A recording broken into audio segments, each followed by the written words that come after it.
Everyone, আসসালামু আলাইকুম। Welcome back to my channel and Facebook page be with Aliya. আর আমি মুর্শেদা আলিয়া আছি আপনাদের সাথে পূর্ণভূমি সিলেট থেকে। আশা করছি আপনারা সবাই ভালো আছেন, সুস্থ আছেন এবং নিরাপদে আছেন। আমরাও আল্লাহর রহমতে ভালো আছি। আর আজকে নববর্ষের দিনের 14ই এপ্রিলের একটা ব্লগ আপনাদের সাথে শেয়ার করছি। তো আজকে যেহেতু নববর্ষ, তো ভাবলাম যে সব কিছু মাটির বাসনেই রান্না করি। তো প্রথমে হচ্ছে আলু সেদ্ধটা বসিয়ে নিয়েছি, আর এদিকে হচ্ছে আমি প্রথমবারের মতো মাটির হাঁড়িতে ভাত রান্না করছি। তো চালটা ধুয়ে তারপর হাঁড়িটা বসিয়ে দিলাম। আর এদিকে হচ্ছে ইলিশ মাছ, আমার হাজব্যান্ড হচ্ছে গত 2-3 দিন আগে ইলিশ মাছটা এনেছিলেন। তো আমি ভাবলাম যে থাক, এটা নববর্ষের দিনেই ফ্রাই করে খাওয়া যাবে। বাংলা নববর্ষের দিনে বা পহেলা বৈশাখে ইলিশ মাছ খাওয়াটা একটা ট্রেডিশনে পরিণত হয়েছে। তো জানি না এটা কিভাবে আসছে, আর এটা আসলে ট্রেডিশন কি না। তো অনেকে হচ্ছে পান্তা ভাতের সাথে এই ইলিশ মাছটা খেয়ে থাকেন। তো আমি অবশ্য পান্তা ভাত করছি না, কারণ আমার বাসায় কেউ পান্তা ভাত পছন্দ করবেন না। আর এদিকে হচ্ছে কচুর লতিটা দিয়ে ইলিশ মাছের মাথা কাটা ওগুলো দিয়ে রান্না করব। আর এখানে হচ্ছে বেগুন, এটা আমাদের গাছের বেগুনটা ভাজি করে ফেলবো হলুদ মরিচ লবণ ওগুলো দিয়ে। তো এদিকে ভাতটা একটু দেখে নিলাম, আর শুকনো মরিচ একটু ভেজে নিয়েছি।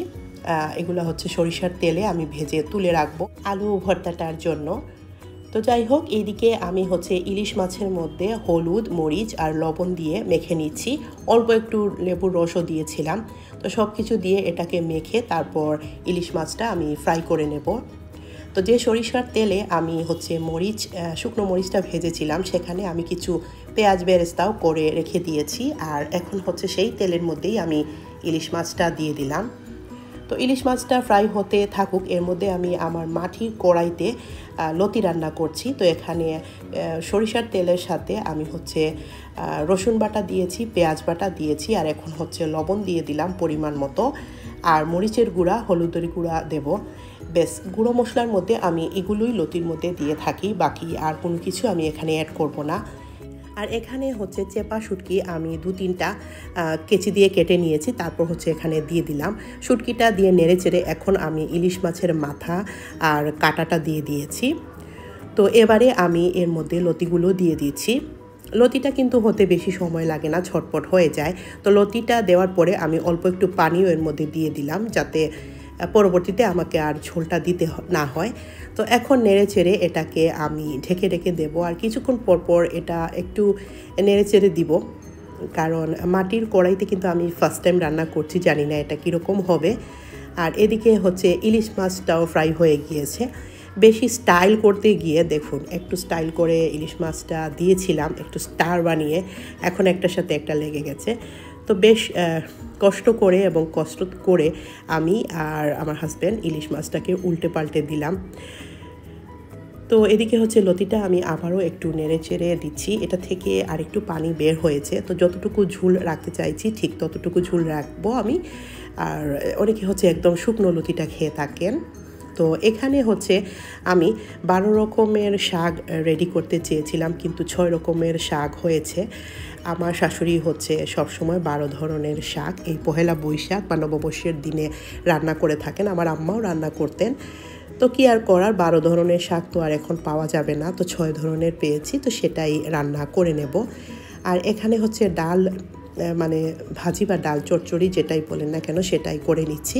ভর্তা বাজির সাথে একটু ডাল হলে বেশ ভালোই লাগে। তো এখানে আমি রসুন কুচি দিয়েছি, পেঁয়াজ কুচি দিয়েছি তেলের মধ্যে, তারপর হলুদ দিয়েছি, আর এগুলোকে নেড়ে চেড়ে একটু কষিয়ে নিয়েছি। তারপর হচ্ছে ভিজিয়ে রাখা মুসুরির ডালটা এর মধ্যে দিয়ে দিলাম। অল্প একটু পানি দিয়েছি যাতে নিচে না লাগে, আর কাঁচামরিচ দিয়েছি উপর থেকে। আর এখন হচ্ছে লবণটা দিয়ে দিচ্ছি। এখানে কিন্তু শুকনো মরিচটাও দেওয়া যেতে পারে। তো একটু সময় নেড়ে চেড়ে তারপর ঢেকে রেখেছি। 10-15 মিনিটের মধ্যে ডালটা যখন সেদ্ধ হয়ে যাবে তখনই হচ্ছে এটা রান্না হয়ে গিয়েছে। তো এখন আমি ধনেপাতা দিয়ে তারপর ডালটা নামিয়ে নেব। আর এদিকে হচ্ছে ভাবলাম যে নববর্ষের দিনে একটু মিষ্টিও রেডি করে নেই। তো আজকে আমি গোলাপ জামুনটা রেডি করছি। তো এখানে আমি 2 কাপ লিকুইড দুধের সাথে 2 কাপ গুঁড়ো দুধ নিয়েছি, আর হচ্ছে এখানে 4 টেবিল চামচ সুজি নিয়েছি, আর ঘি নিয়েছি 2 টেবিল চামচ। না 5-10 মিনিটের মধ্যেই এটা কিন্তু একটা শক্ত ডতে পরিণত হবে।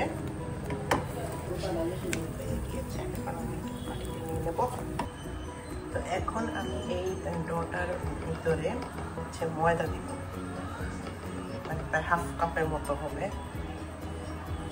দিয়ে দিলাম।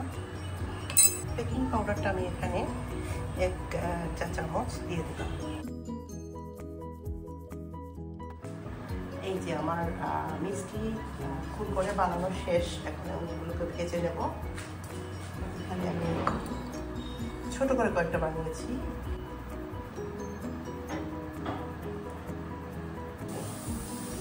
শিরাটা তৈরি করে নিচ্ছি।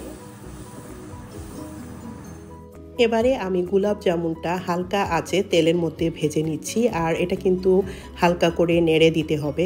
তো এই প্রসেসে গোলাপ জামুনটা আমি আগে কখনো বানাইনি। আমি রোজার ঈদের আগে একটা ব্লগ শেয়ার করেছিলাম, ওখানে আমি গোলাপ জামুনের রেসিপি আপনাদের সাথে শেয়ার করেছিলাম। আমি সাধারণত ওভাবেই বানাই।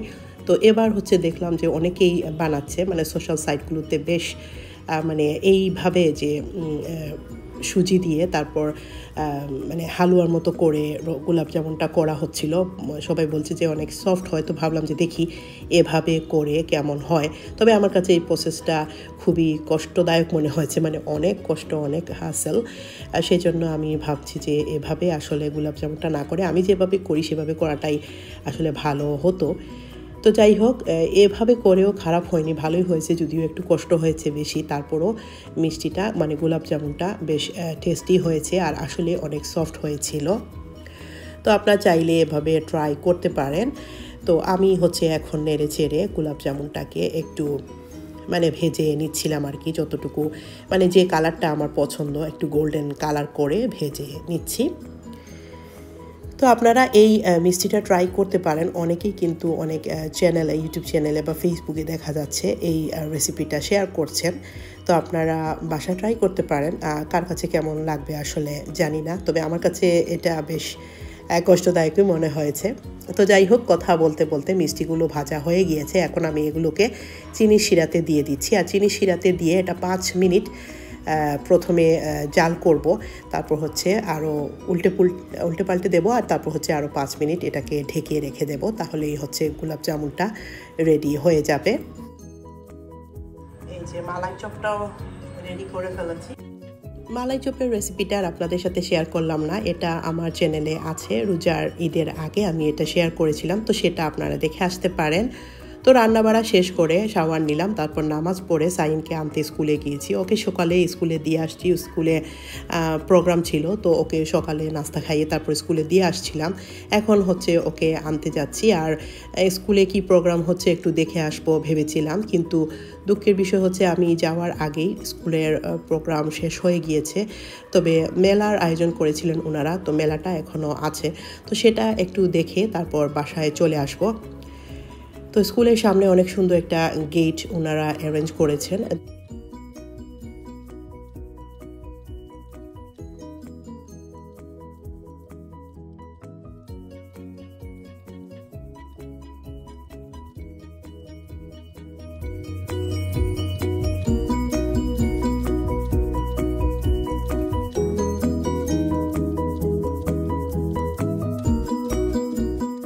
স্কুলের প্রোগ্রাম শেষ হয়ে গিয়েছে, তো ভাবলাম যে দেখি সিলেট শহরে আর কোথায় কোনো অনুষ্ঠান হচ্ছে সেগুলো একটু দেখে আসবো, কিন্তু পরে আর গেলাম না, এত গরম ছিল আর এত রোদ উঠেছে। তো পরে ভাবলাম যে দরকার নেই, বাসায় রেস্ট করি, সেটাই অনেক ভালো হবে। তো পহেলা বৈশাখের দিনটা আমরা আসলে বাসায় সবসময় যেভাবে কাটাই সেভাবেই কাটিয়েছি, জাস্ট একটু ডিফারেন্ট রান্নাবাড়া করেছি। তবে আমার কাছে মনে হয় বাংলা নববর্ষের রান্নাবাড়াগুলো বেশ ইজি হয়, একদম পারফেক্টলি করা যায় আর সহজেই হয়ে যায়। লতিটা অলরেডি খাওয়া হয়ে গিয়েছে, আর আমার চাচির বাসায় একটু দিয়েছি। এদিকে হচ্ছে আমার খাবার দাবার সব কিছু আমি টেবিলে নিয়ে আসছি। বেগুন ভাজি, 6 ধরনের শাক, আলু ভর্তা, ইলিশ মাছ, তারপর ডাল, তারপর লতি, আর হচ্ছে 2 ধরনের মিষ্টি, গোলাপ জামুন, আর হচ্ছে মালাই চপ। আর এদিকে হচ্ছে আমার চাচির বাসা থেকে চিকেন কুরমা আসছে, আর হচ্ছে কচুর একটা তরকারি রান্না করে উনি দিয়েছেন, আর আরেকটা মাছ ভাজি দিয়েছেন। আর এখানে এই পোস্টারটা হচ্ছে সাইন বানিয়েছে, তো এটাও লাগিয়ে নিলাম। আর এখন হচ্ছে টেবিলটাও আপনাদের সাথে শেয়ার করে নিলাম। তো তো এই ছিল আমাদের পহেলা বৈশাখ বা নববর্ষের দিনের আয়োজন। আপনাদের কাছে কেমন লেগেছে অবশ্যই কমেন্টসে জানাতে ভুলবেন না। আর আমার ভিডিওটা যদি আপনাদের ভালো লাগে তাহলে অবশ্যই লাইক দিবেন, চ্যানেলটিকে সাবস্ক্রাইব করে পাশে থাকা বেল বাটনে প্রেস করতে ভুলবেন না। তাহলে আমি যখনই কোনো ভিডিও আপলোড করব সেটা কিন্তু আপনার নোটিফিকেশন বক্সে সবার আগে চলে আসবে। তো আজকের ভিডিওটা আমি এখানেই শেষ করছি। সবাই অনেক ভালো থাকবেন, আমাদের জন্য দোয়া করবেন। দেখা হচ্ছে নেক্সট ভিডিওতে। ততদিন পর্যন্ত সবাই ভালো থাকবেন আর এভাবেই আমাকে সাপোর্ট করে যাবেন। তো সবাই অনেক ভালো থাকবেন। আল্লাহ আপনাদের সবাইকে হেফাজতে রাখুক। আল্লাহ হাফিজ। আসসালামু আলাইকুম।